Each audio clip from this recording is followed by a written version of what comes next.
Hi, I'm Bob Vasquez with a random thought. Man, I remember saying that I would never use nor have a computer. Famous last words. I have four computers running at once in my home. I don't even know how many devices throughout my home, but bunches of them. In fact, it's not unusual for one to hear me say, "Oh, where'd that come from? A high-tech device, not a bodily pain." Okay, that too. So I'm almost a techie. Not quite, but almost.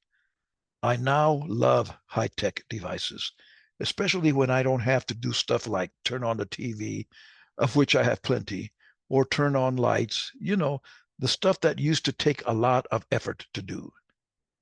But what bothers me the most is when I call a business to complain, especially when I'm miffed about something. You know that there won't be a human on the other end of the phone call. It'll be a machine. And you know what? That machine doesn't care a bit if I'm upset. Back in the dark ages, when I used to talk to a human, they would be able to tell by my tone that I was ticked off.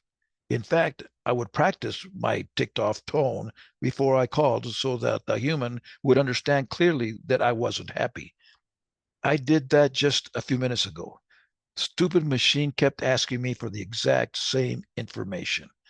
I answered nicely the first time, politely the second, but by the third time, I was obviously getting perturbed at having to answer the same question over and over again.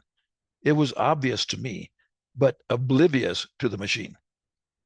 It still kept smiling as the hair on the back of my neck stood up, preparing for battle. I'm all for being more efficient, which is what high tech devices are supposed to do, but they are absolutely not more effective. And they're often not that efficient. They don't save time. All they do is tick me off.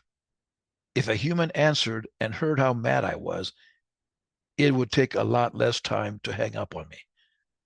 As it is with a machine, I have to go through a lot of wickets before I hang up on it. Give me the good old days when I could call the gas company. Joan would answer. I'd tell her that I'm pissed. She'd say, "I can tell," and hang up on me. At least I knew that she understood me. And it was quick. There was a human bond there. Not anymore. Until next thought, I'm Bob Vasquez.